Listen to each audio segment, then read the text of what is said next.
মানুষ তাদেরকে কিন্তু আসলে বলা চলে ওই মানে পীর অলি আউলিয়া দেবতার কাতারে নিয়ে গেছিল, যে এই ছাত্ররা এই অসাধ্য সাধন করেছে, বন্দুকের নলের মুখে দাঁড়িয়ে এইভাবে লড়াই করেছে, স্যাক্রিফাইস করেছে।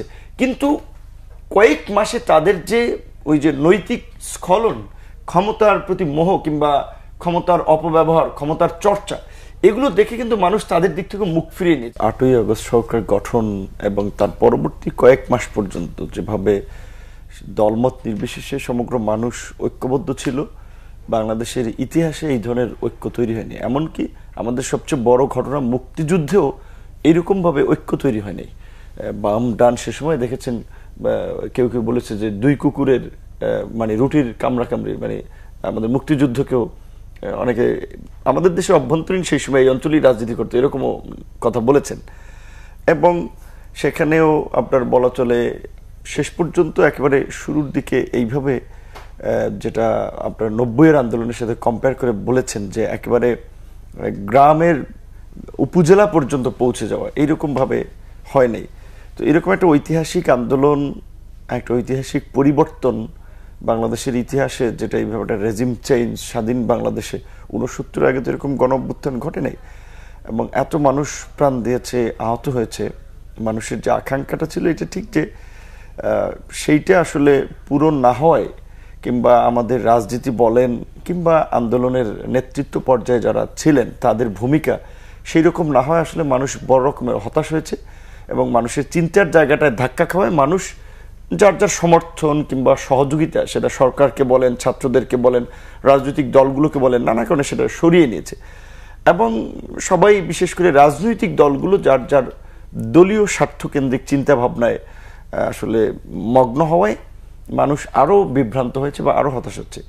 সেক্ষেত্রে রাজনৈতিক দলগুলোরও দায় রয়েছে, এবং আন্দোলনের নেতৃত্বে যারাই থাকুক, যত ছোট হোক, তাদেরও অনেক দায় রয়েছে। এটা ঠিক যে আমরা 2018 সালে এই আন্দোলনের বীজ বপন করেছিলাম, এবং 2024-এও আমি তো 19শে জুলাই গ্রেপ্তার হয়েছিলাম। সেটা টেলিভিশন পত্রপত্রিকা দেখেছেন, ডিবির বরাত দিয়ে তারা বলেছে যে এক দফাতে নেওয়ার জন্য ছাত্রদের, তাদের অর্থে উস্কানি। কিন্তু আমরা কিন্তু ওপেনলি ঘোষণা দিয়েই বলেছি যে এক দফা ছাড়া এই জাতির মুক্তি নেই, এটা ওপেনলি বলেছি। এবং আমি গ্রেপ্তার হয়েছিলাম 19 জুলাই, প্রকারান্তে 20 জুলাই। ওই দিন আমরা যখন ইন্টারনেট শাটডাউন, যোগাযোগ করা ডাইরেক্ট ফোন ছাড়া কিন্তু কোনো মাধ্যম নেই, আমি কিন্তু ডাইরেক্ট ফোনেই বিএনপি নেতা জহিরুদ্দিন স্বপন সাহেব, তার ফোনের মাধ্যমে বিএনপি মহাসচিব মির্জা ফখরুল ইসলাম আলমগীর, ইসলামী আন্দোলনের আশরাফ আলী আকন, হেফাজতের নেতারা, বিভিন্ন ইসলামিক দল, ছাত্র নেতাদের সাথে ডাইরেক্ট ঝুঁকি নিয়ে কথা বলেছি যে এখন আর আমাদের বসে থাকার সময় নাই। এবং আমাদের নেতাকর্মীদেরকেও ইনস্ট্রাকশন দিয়ে দিয়েছিলাম। বিশেষ করে 19 তারিখে সম্ভবত বিএনপির সিনিয়র যুগ্ম মহাসচিব রুহুল কবির রিজভী ভাই প্রেস ক্লাব থেকে গ্রেপ্তার হয়। ওই দিন রাজনৈতিক দলের একটা কর্মসূচি ছিল গণমিছিল, সকলে মিলে এই যে ছাত্রদের উপরে, জনতার উপরে নির্বিচারে গুলি চালিয়ে হত্যা করা।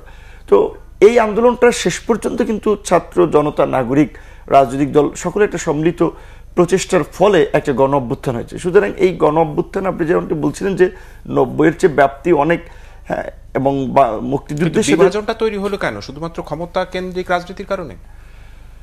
আমার কাছে মনে হয় যে সরকারেরও মানে সঠিক ভূমিকা না থাকাও একটা বড় দায়িত্ব বা একটা কারণ হচ্ছে সরকারে যারা আছেন আলটিমেটলি বাংলাদেশের ইতিহাসে দেখেন এইভাবেই কিন্তু বাম ডান সবাই মিলে কোনো সরকারকে আনকন্ডিশনাল সমর্থনটা দেয়নি। বাংলাদেশের ইতিহাসে সরকারকে সমর্থনটা দিয়েছে। তাহলে সরকারের দায়িত্ব ছিল সরকারের যারা শক্তি এবং স্টেক হোল্ডার, রাজনৈতিক দল সহ নাগরিক সমাজ সবাইকে নিয়ে এই ঐক্যটাকে সুসংহত করা।